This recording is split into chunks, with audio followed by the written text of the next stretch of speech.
നമസ്കാരം. മലയാളി വാർത്ത ഇൻസൈഡിലേക്ക് സ്വാഗതം. ക്രിമിനൽ നടപടി ചട്ടപ്രകാരം ഒരു കാരണവശാലും വിട്ടയക്കരുത് എന്ന് ഹൈക്കോടതി ഉത്തരവിട്ട TP കേസ് പ്രതികളെ വിട്ടയക്കാൻ സർക്കാർ ഉന്നതങ്ങൾ അറിഞ്ഞ് ഏറ്റെടുത്ത തീരുമാനം മാധ്യമങ്ങൾക്ക് ചോർത്തി നൽകിയത് കണ്ണൂരിലെ CPMO എന്നതാണ് ചോദ്യം. CPM നേതാക്കളിൽ നിന്നാണോ ഇത് ചോർന്നത് എന്നാണ് ഇപ്പോൾ കരുതുന്നത്. പിണറായിക്കെതിരെ നീങ്ങുന്ന CPM നേതാക്കൾ വാർത്ത കൃത്യമായി എത്തിക്കേണ്ടിടത്ത് തന്നെ എത്തിച്ചു എന്നാണ് വിവരം. സർക്കാർ ഉന്നതർ അതീവ രഹസ്യമായി സൂക്ഷിച്ച വിവരങ്ങൾ വിവാദമായപ്പോൾ ഉദ്യോഗസ്ഥത്തിൽ നടപടിയെടുത്ത് തലയൂരാനാണ് സർക്കാരിന്റെ നീക്കം. TP കേസ് പ്രതികളെ വിട്ടയച്ചുവെങ്കിലും കണ്ണൂരിലെ പല നേതാക്കളുടെയും അന്തഃപുര രഹസ്യങ്ങൾ പ്രതികൾ വിളിച്ചു പറയുമെന്ന സാഹചര്യത്തിലാണ് പ്രതികളെ വിട്ടയക്കാൻ തീരുമാനിച്ചത്. കേന്ദ്ര സർക്കാരും ഗവർണറും വിവരങ്ങൾ ശേഖരിക്കാൻ തുടങ്ങിയതോടെയാണ് സർക്കാർ ആരോപണം കണ്ണൂർ സെൻട്രൽ ജയിലിൽ സൂപ്രണ്ടിന്റെ തലയിൽ ചാരി രക്ഷപ്പെട്ടത്. TP ചന്ദ്രശേഖർ വധക്കേസ് പ്രതികളെ വിട്ടയക്കില്ല എന്ന് ജയിൽ മേധാവി ബൽറാം കുമാർ ഉപാധ്യായ ഒടുവിൽ സമ്മതിച്ചു. പ്രതികളെ വിട്ടയക്കാൻ വഴിവിട്ട നീക്കമെന്ന വാർത്തകളുടെ പശ്ചാത്തലത്തിലാണ് അദ്ദേഹത്തിന്റെ പ്രതികരണം. TP കേസ് പ്രതികൾക്ക് 20 വർഷം വരെ ശിക്ഷാ ഇളവ് പാടില്ല എന്ന ഹൈക്കോടതി ഉത്തരവ് കണ്ണൂർ ജയിലിൽ സൂപ്രണ്ട് പരിശോധിച്ചിട്ടുണ്ടെങ്കിലും ചട്ടപ്രകാരമുള്ള പട്ടിക തയ്യാറാക്കിയപ്പോൾ ഉൾപ്പെടുത്താമെന്നും തുടർ പരിശോധനകളിൽ അവർ ഒഴിവാക്കപ്പെടുമെന്നും ജയിൽ മേധാവി പറഞ്ഞു. സ്വാതന്ത്ര്യ ദിനാഘോഷത്തിന്റെ ഭാഗമായി ജയിലിൽ ഒരു നിശ്ചിത കാലപരിധിക്ക് കഴിഞ്ഞവരെ വിട്ടയക്കാമെന്ന രാജ്യവ്യാപകമായി ചില ആലോചനകളും പദ്ധതികളും ഉണ്ടായിരുന്നു. അതിന്റെ ഭാഗമായി ഇത്തവണയും വിട്ടയക്കാൻ പറ്റുന്നവരുടെ പട്ടിക തയ്യാറാക്കാൻ ജയിൽ സൂപ്രണ്ടുമാർക്ക് നിർദ്ദേശം നൽകിയിരുന്നു. അതിലൊരു മാനദണ്ഡം 10 വർഷം ശിക്ഷ അനുഭവിച്ചവരുടെ പട്ടിക തയ്യാറാക്കാനായിരുന്നു. അതിനനുസരിച്ചുള്ള പട്ടികയാണ് കണ്ണൂർ ജയിലിൽ സൂപ്രണ്ട് നൽകിയത്. അങ്ങനെയാവാം TP കേസ് പ്രതികളായ TK രാജീഷ്, മുഹമ്മദ് ഷാഫി, അണ്ണൻ സിജിത്ത് ഉൾപ്പെടുന്നത് എന്നും DGP പറയുന്നു.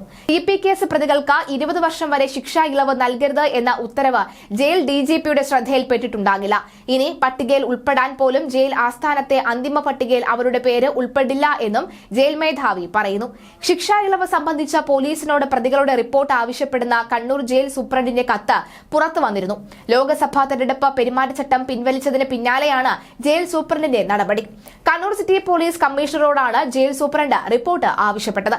2022 സർക്കാർ ഉത്തരവ് പ്രകാരം 3 പ്രതികളെ വിട്ടയക്കാനുള്ള പ്രാഥമിക ആലോചന ഉണ്ട് എന്നും അതിനാൽ ഇവരെക്കുറിച്ച് അന്വേഷണം ആവശ്യമുണ്ടെന്നും ജയിലിൽ ജൂൺ 13 അയച്ചിരുന്ന കത്തിൽ പറയുന്നു.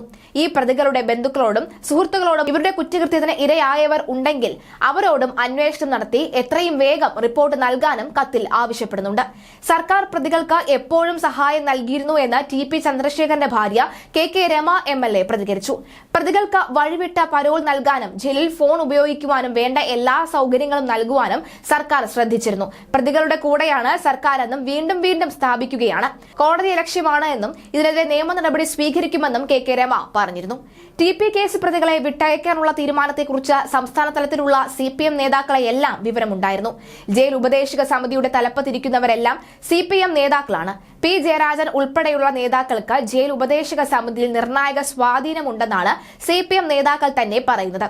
കഴിഞ്ഞ UDF സർക്കാരിന്റെ കാലത്താണ് TP കേസ് ആദ്യമായി ഒരുക്കിയത്. എന്നാൽ TPയുടെ ഭാര്യ KK രമ UDFൽ തന്നെ എത്തി. അന്നത്തെ ആഭ്യന്തരമന്ത്രി TP കേസ് അന്വേഷണത്തിലെ ആദ്യ അന്തകനെന്ന UDF നേതാക്കൾ ഇപ്പോഴും സമ്മതിക്കും. രമേശ് ചെന്നിത്തല നടത്തിയ പത്രസമ്മേളനങ്ങളിലും കത്തിയും മുനയും നീണ്ടത് തിരുവഞ്ചൂരിന് നേരെയായിരുന്നു. ഇപ്പോൾ ഉമ്മൻചാണ്ടി ഗ്രൂപ്പിൽ നിന്ന് മാറിയ തിരുവഞ്ചൂർ സ്വതന്ത്ര ഗ്രൂപ്പിന്റെ വക്താവാണ്.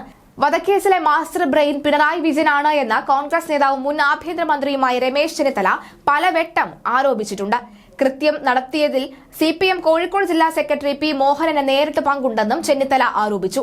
ഫോൺ കോൾ വിവരങ്ങൾ പൂർണ്ണമായും കിട്ടാതിരുന്നതാണ് ഗൂഢാലോചനയിലേക്ക് അന്വേഷണം നീണ്ടുപോയത് എന്നും കാരണമാകുന്നുണ്ട്.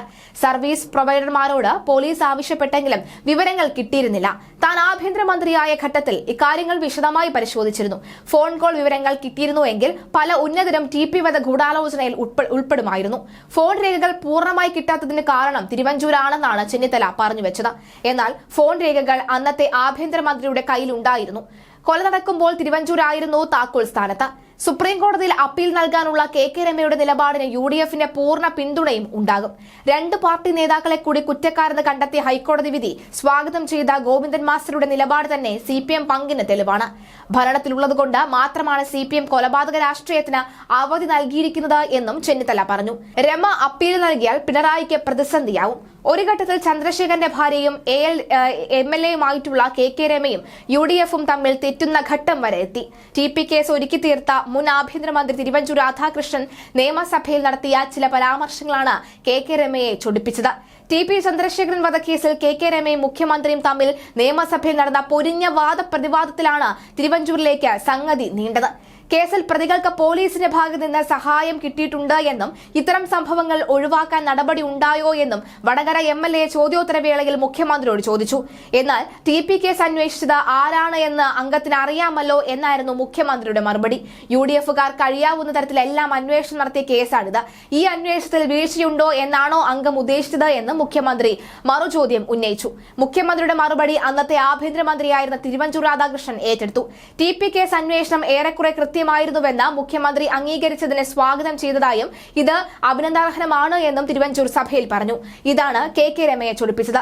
TP കേസിൽ CPM കോൺഗ്രസും തമ്മിൽ നടന്ന ഒത്തുകളി എല്ലാവർക്കും അറിയാവുന്ന കാര്യമാണ്.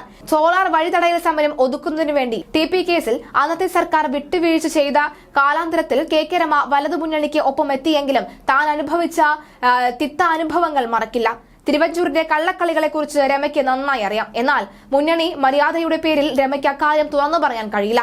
TP കേസാണ് ഉമ്മൻചാണ്ടി സർക്കാരിന്റെ തുറപ്പുചീട്ട്. എന്നിട്ടും UDF TPയെ മാനിക്കാത്തതിൽ രമയ്ക്ക് നല്ല വിദ്വേഷം ഉണ്ട് എന്നതിൽ യാതൊരു സംശയവും വേണ്ട. ഒടുവിൽ TP കേസിൽ നിന്നും ഊരാൻ CPM ഉമ്മൻചാണ്ടിയെ സ്ത്രീപീഡകനാക്കി. ഉമ്മൻചാണ്ടിക്കെതിരെ സോളാർ കേസിൽ റിപ്പോർട്ട് എഴുതാൻ ജുഡീഷ്യൽ കമ്മീഷൻ 5 കോടി വാങ്ങിയത് CPI നേതാവ് C ദിവാകരൻ പുറത്തുവിട്ടിരുന്നു. ഉമ്മൻചാണ്ടിക്ക് തുടർഭരണം കിട്ടാതിരിക്കാനാണ് CPM ശ്രമിച്ചത്. പിണറായി അറിയാതെ അക്കാലത്ത് AKG സെന്ററിൽ ഈച്ച പോലും പറക്കുമായിരുന്നില്ല. TP ചന്ദ്രശേഖരൻ കേസിൽ നിന്നും പിണറായിക്കും മറ്റ് CPM നേതാക്കൾക്കും ഊരണമെങ്കിൽ ഉമ്മൻചാണ്ടി സർക്കാരിനെ താഴെ ഇറക്കണമെന്നായിരുന്നു ചട്ടം. അങ്ങനെയാണ് C ദിവാകരൻ തന്റെ ആത്മകഥയിൽ എഴുതിയ കോഴ വിവാദം കത്തിക്കയറിയത്. ഇടതുമുന്നണിയുടെ അവിഭാജ്യ ഘടകമായിരുന്ന 2011-16 കാലയളവിൽ ദിവാകരൻ അന്ന് കാനം ഇന്നത്തെ പോലെ ശക്തനായിരുന്നില്ല. ദിവാകരന് UDF-ലെ പല നേതാക്കളുമായി അടുത്ത ബന്ധമുണ്ടായിരുന്നു. സർക്കാർ ജീവനക്കാർ ഉമ്മൻചാണ്ടി സർക്കാരിനെതിരെ സമരം ചെയ്തപ്പോൾ അത് തീർക്കാൻ അന്ന് മന്ത്രിയായിരുന്ന KM മാണിക്കൊപ്പം ചർച്ചകൾക്ക് നേതൃത്വം നൽകിയത് ദിവാകരനാണ് എന്നതുകൂടിയാണ് ശ്രദ്ധേയമാകുന്നത്. അക്കാലത്ത് എന്താണ് സംഭവിച്ചതെന്ന് ദിവാകരന് നന്നായി അറിയാം. കാരണം അദ്ദേഹത്തിന്റെ പിണറായിയായിട്ടും നല്ല ബന്ധം അന്നുണ്ടായിരുന്നു. പിണറായി CPI-യിൽ നിന്നും ദിവാകരനുമായിട്ടാണ് ചർച്ചകൾ നടത്തിയിരുന്നത്. കേസ് അന്വേഷിച്ച മുൻ ജഡ്ജി ഉമ്മൻചാണ്ടിക്കെതിരെ റിപ്പോർട്ട് സമർപ്പിച്ചത് പിണറായി മുഖ്യമന്ത്രിയായ കാലത്താണ്. അന്വേഷണ ഉദ്യോഗസ്ഥരുടെ ആവശ്യം പുനർനിയമനമായിരുന്നുവെന്ന് എല്ലാവരും പറയും. ഉമ്മൻചാണ്ടിയെയും കോൺഗ്രസ് നേതാക്കളെയും CPM-ന് അപമാനിക്കണമായിരുന്നു. ഇടത് സർക്കാർ അധികാരമേറ്റപ്പോൾ മുൻ സർക്കാരിനെ അപമാനിക്കാൻ തീരുമാനിച്ചു. അന്നത്തെ നിയമമന്ത്രി AK ബാലനുമായിട്ടായിരുന്നു അദ്ദേഹം ആശയവിനിമയം നടത്തിയത്. എന്തായാലും KK രമ രണ്ടും കൽപ്പിച്ച് മുന്നോട്ട് പോകാൻ തന്നെയാണ് തീരുമാനിച്ചിരിക്കുന്നത്. പിണറായി അധികാരത്തിലെത്തിയപ്പോൾ ആദ്യം കഥ കഴിക്കപ്പെട്ടത് സെൻകുമാറിന്റേതാണെന്ന് എല്ലാവർക്കും അറിയാം. ചുരുക്കത്തിൽ കേസിൽ പെടുമ്പോൾ വലതും ഇടതും ഒരുമിച്ച് നീങ്ങും എന്നാണ് വാസ്തവം.